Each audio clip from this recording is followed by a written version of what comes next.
Black and gold fans and all of you college football fans alike, welcome back to the Touchdown Black and Gold vlog.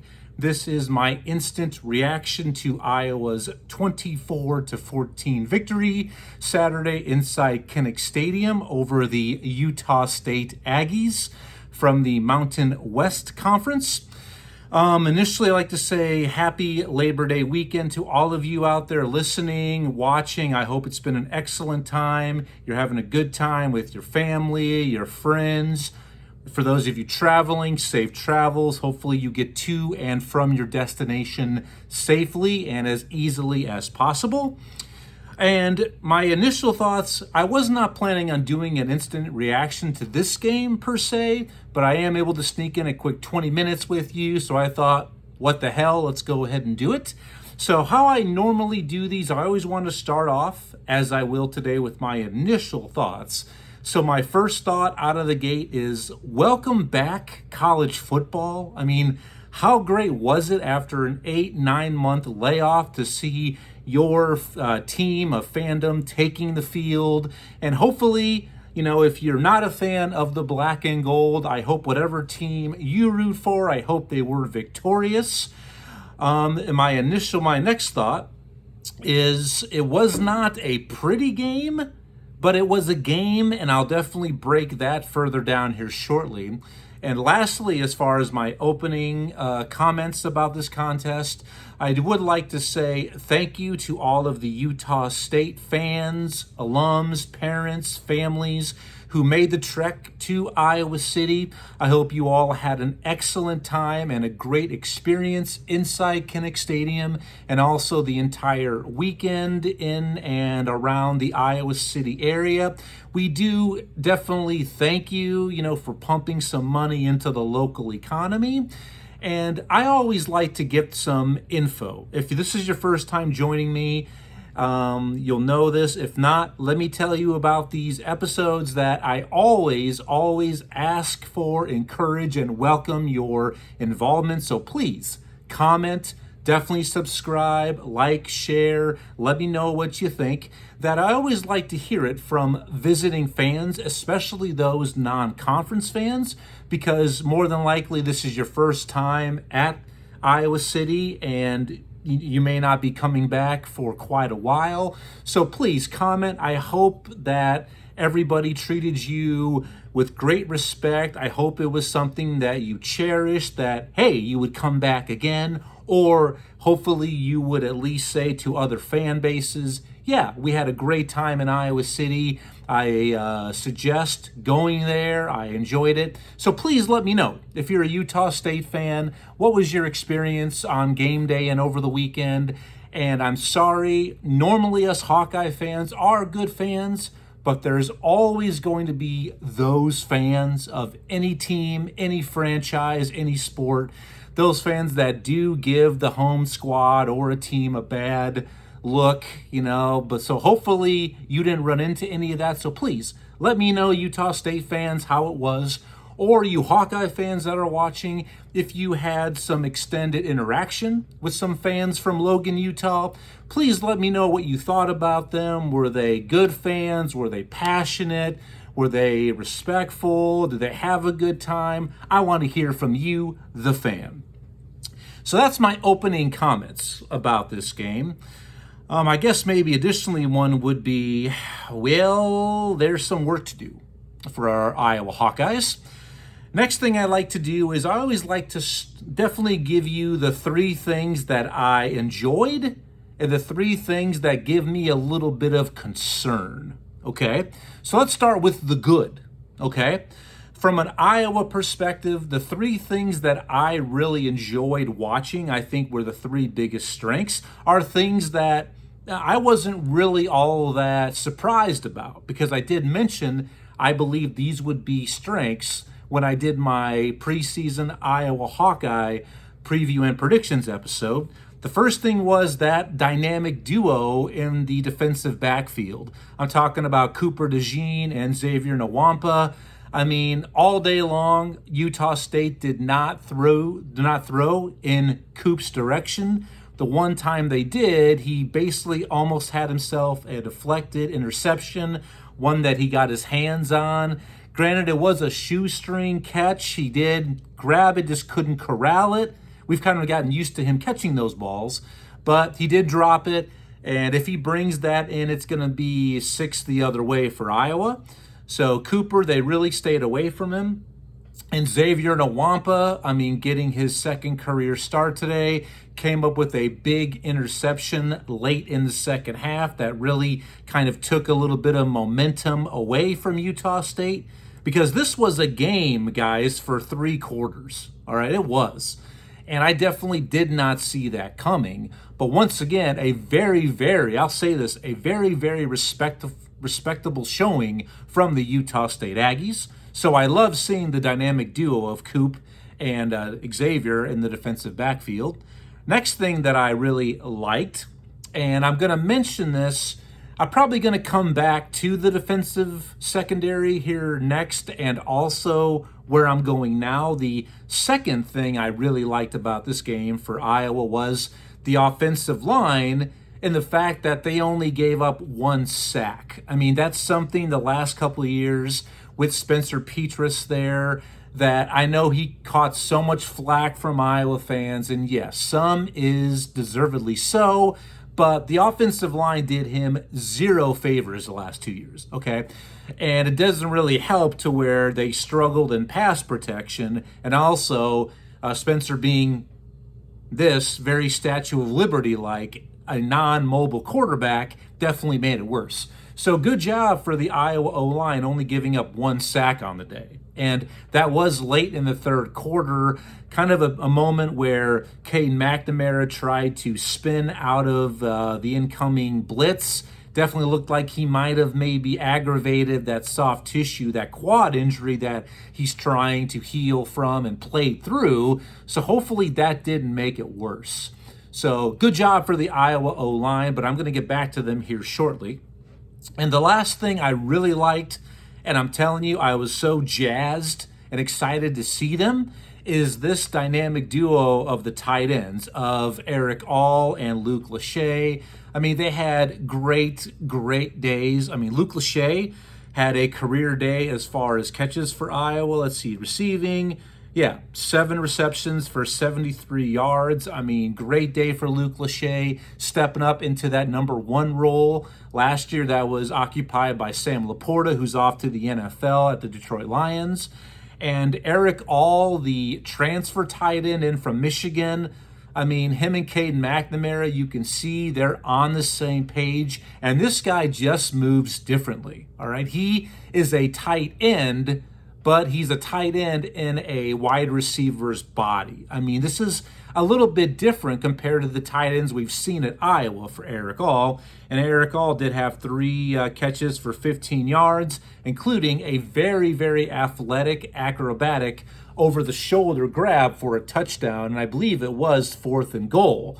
So big time. And these guys, no matter what happens with the running game with Caleb Johnson, these new wide receivers that we've added, the return of Nico Raghihini, that these 2 cats, Eric All and Luke Lachey, they are going to be the best weapon for this Iowa offense this season. They just are. And I love how Iowa set up a lot in 12 personnel, utilizing 2 tight ends. A few times there were 3 tight ends in there even, so they got to keep doing that. So I love seeing these 2 tight ends together. They're going to be big time the rest of the season. Keep on feeding them, all right? Now, from a Utah State perspective, the things I really liked about this team, because I always like to talk a little bit about the opposite team, and I was really impressed. This team never gave up. They played till the very end. That's the first thing. I mean, they were definitely outmanned on the road at a hostile environment, but a very good showing for the Aggies. I mean, they played hard-nosed, tough, and they made it difficult at times for this Iowa team. This game was never really something that you could say, let's start the bus, let's get the reserves in there. It wasn't that at all until late in the 4th quarter. The second thing I really liked, I've got to give a shout out as far as to a couple cats on Utah State. Their secondary and their linebackers, I'm telling you, these guys were athletic. They were involved in so many plays. I'm talking about Anthony Schweitzer, Gavin Barthiel, and Larson, Ike Larson. These three guys, how many times do we see their name called? I mean, they were all over the field for Utah State. They definitely made it difficult for the Iowa wide receiving core and those tight ends. They would come up and put a good hit on those guys. So great job. I was really impressed by their effort, those three guys for the Utah State defense. And also, I think the thing I liked the most about Utah State, and probably my star of the game for Utah State, I'll give you my Iowa star here in a little bit, but the star of the game, I think, was their quarterback, Cooper Legas. I hear that, and I think of Cajun cuisine down in New Orleans, because right now, quite frankly, I could kill some jambalaya or some gumbo. Just telling you right now, red beans and rice, a nice authentic muffaletta. So very good job by Cooper Legas in this game, not Legas. He ended up going 32 of 48, 213 yards, 1 touchdown, 1 pick, as I mentioned, to Xavier Nwampa. So not a bad game for Mr. Legas. Definitely just took what the Iowa defense gave him. So he was the star of the game for me for Utah State. The star for Iowa, I mean, it had to be without a doubt linebacker Jay Higgins. I mean, this guy, I swear to you, he was in like on every play. It seemed like even if there was an offensive play, if Iowa's offense was on the field, he was involved some way, somehow. I mean, Jay Higgins, I think career high 16 total tackles, 12 solo. I mean, that is a workman's day right there. That's packing your lunch and putting in overtime right there. So that was Iowa's star for me, was Jay Higgins, linebacker, and maybe not the offense. I mean, right now, Iowa's offense is getting a lot of love from news outlets, social media, Iowa fans, and they should. I mean, we did see some offense today. I mean, hell, 14 points in the first quarter, 2 touchdown passes. I mean, that's a little bit something unusual. So that's the stars of the game: quarterback Cooper Legas, linebacker Jay Higgins. Now let's look at the 3 things that really gave me some concern for Iowa, okay? And I know it's only week 1, okay? There's plenty of time to fix it. You make your most, you learn the most to make your best adjustments between week 1 and week 2. So I'm not going to call these weaknesses, not quite yet, but they are concerns that I have, okay? And here's the 3 concerns, all right? First is going back to the defensive backfield. Coop and Xavier, excellent. But beyond that, guys, I mean, there were a lot of open holes, okay? The Iowa defensive line, which, you know, I've talked a lot about, we all know a lot about, they only recorded 1 sack. You know, they did get in the backfield a good amount, all right? And Iowa does play primarily a zone defensive scheme. So there's going to be holes in the defense, all right? It just seemed like Utah State's receivers were able to find those holes way more often than they should, and plus having 10 or 15 yards with nobody around. I mean, in a zone defense, you definitely want to keep the ball in front of you. You want to limit big plays, but what you're ultimately looking to have happen is when somebody, you know, makes that reception, you want to stop them before they really start to turn it upfield to turn a 10-yard gain into a 20, 25-yard gain. There was just too much cushion, all right? So I'm a little bit concerned about that defensive secondary, and I did mention that. That was one thing I wish they would have maybe hit the transfer portal a little bit harder, at least maybe brought in one experienced defensive back. So I'm a little bit concerned about that. They definitely need to shore up and tighten up that zone coverage in the Iowa defensive backfield. So we'll see what happens after week 2. And then week 3 is really where you should see an improvement. So we've got time. Secondly was I got to go with the O-line here, guys. I mean, I've been saying this for the last 2 years. All right, there's been a lot of things to finger point what's wrong offensively. Play calling, personnel, roster. There's a lot, okay? But it's still this Iowa offensive line, guys. I am very concerned. This is a offensive line that's a year older. They were supposed to be much more experienced. Now, Saturday, they were alternating in, bringing in a lot of different bodies, rotating combinations in.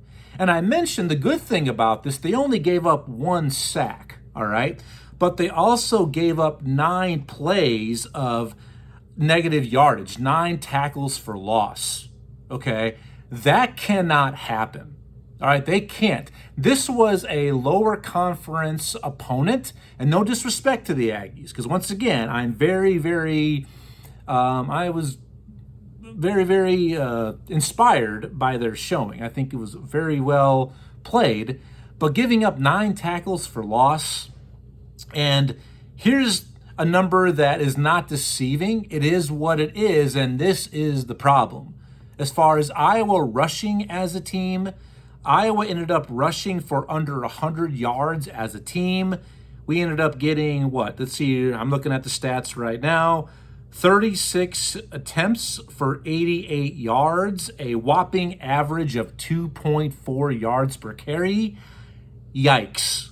Now, that does include 1 touchdown run, but only getting 2.5 yards per carry, that's a problem, okay? And if this offensive line does not improve, it's going to be a long season, and a season to where a season that where we should be contenders for the Big Ten West title, we're going to be pretenders, okay? And once again, it's week 1. I get it.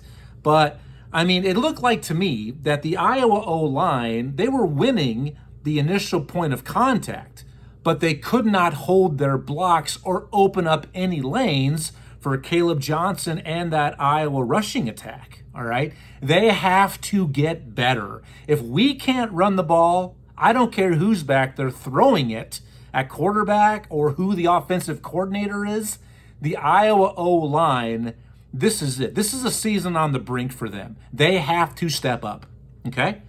And also, maybe the Iowa running backs should just wait a split second longer before hitting the holes. And I noticed that that's good. You want to run with a purpose, run with authority, hit those holes, but a zone blocking scheme, you've got to give it a little bit of time to see where that hole is to let it form, all right? So the O-line, I'm watching you, especially coming up here in the rivalry game at Iowa State coming up here in week 2. And the third area of concern for me, I'm sorry, we saw it. We saw some good things out of a quarterback, Cade McNamara. I mean, his numbers they just don't pop off the screen, but 17 of 30 for 191 yards, 2 touchdown passes, 0 picks. Very well played game, very solid, kind of game manager-like, which I've never known why that's such an insulting word. It's good to be a game manager. That means you don't make mistakes. And the fewer mistakes you make, I mean, you're going to put your team in a good position to win. But I'm just concerned about his health, guys. You could tell that he was nowhere near 100%, okay? He was out there, but definitely could tell he was not moving around very comfortably. You could tell he was a little bit ginger here and there, because normally he is the guy who will turn it upfield and rush to make something happen, but you can tell he is nursing that soft tissue injury. And I said before the game that if he wasn't 100% ready to go, just sit him. Iowa should not needed him to beat Utah State, but I'm really happy he was out there because maybe they did need him, which is a little bit scary to me, okay?